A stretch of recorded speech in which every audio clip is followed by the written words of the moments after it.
Bonjour. Alors, je viens d'écouter une interview de Mme Filippetti concernant les relations entre Hamon et Mélenchon.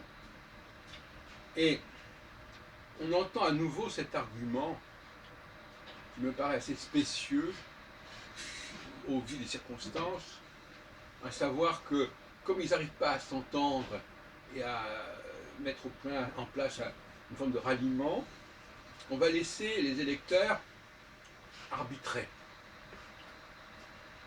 Ils ont quand même des programmes assez proches, ils appartiennent tous les deux à une forme de gauche radicale, plus ou moins, et même cette gauche radicale n'arrive pas à s'unifier. Et on nous dit, ah ben on va laisser le suffrage universel décider, on va laisser les électeurs décider. Voilà ce que Mme Filippetti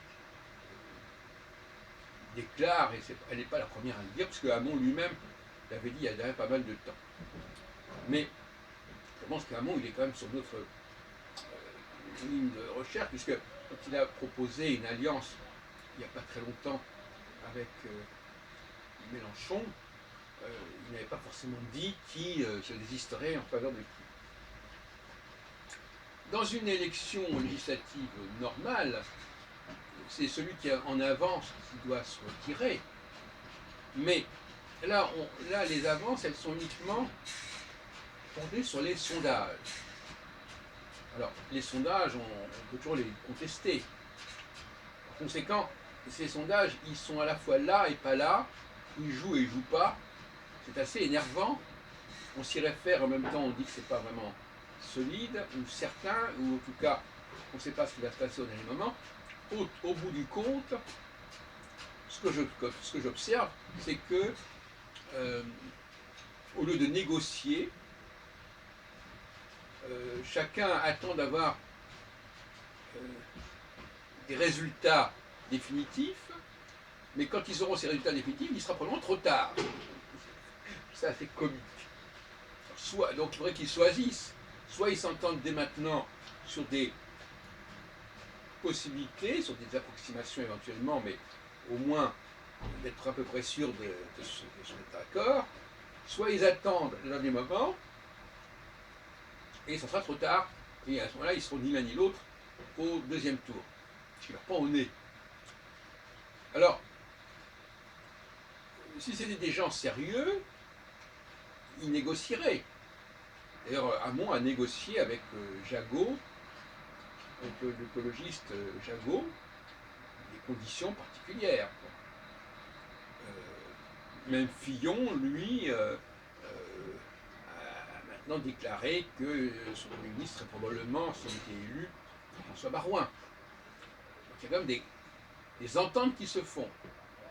Et là, si j'étais à la place de Hamon, que je trouve très sympathique et très intéressant, j'essaierais de dire, voilà, bon ben je me désiste, mais dans telle et telle condition. Et même s'il ne peut pas se désister d'un point de vue purement administratif, le fait simplement qu'ils le disent, ils disent qu'effectivement il encourage ses troupes et ses électeurs à voter pour Mélenchon, je pense que ça pourrait fonctionner.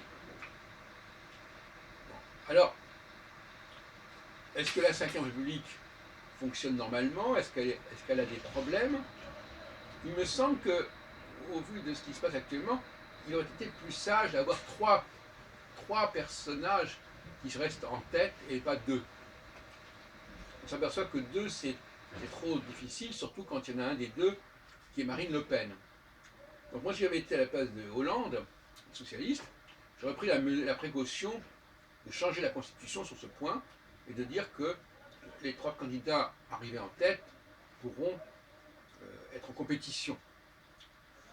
Et donc, par conséquent, le candidat obtenant le plus de suffrages serait élu, même si ça n'est pas, même s'il n'a pas la majorité, ce qui serait évidemment impossible quand on est trois candidats.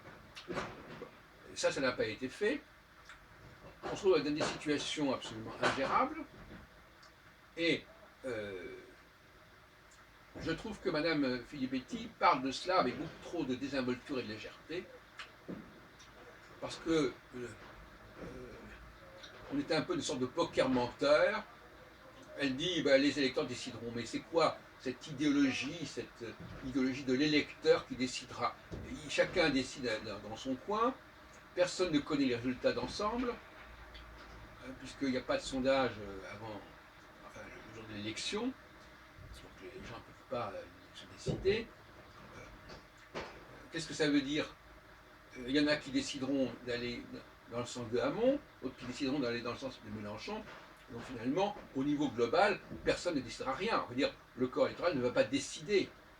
Parce que pour décider, c'est un mot quand même qui me paraît extraordinaire, pour décider, il faut décider en connaissance de cause. Et en connaissance de cause, ça veut dire qu'il faut voir déjà où on en est, ce qu'il en est, et voir comment on peut gérer tout cela. C'est pas en disant, voilà, les électeurs décideront dans un sens ou dans l'autre. Et même si ils donnent une courte majorité à l'un ou à l'autre, est-ce que ça veut dire qu'ils auront décidé pour celui-ci plutôt que pour celui-là? Qu'est-ce que c'est que ce il?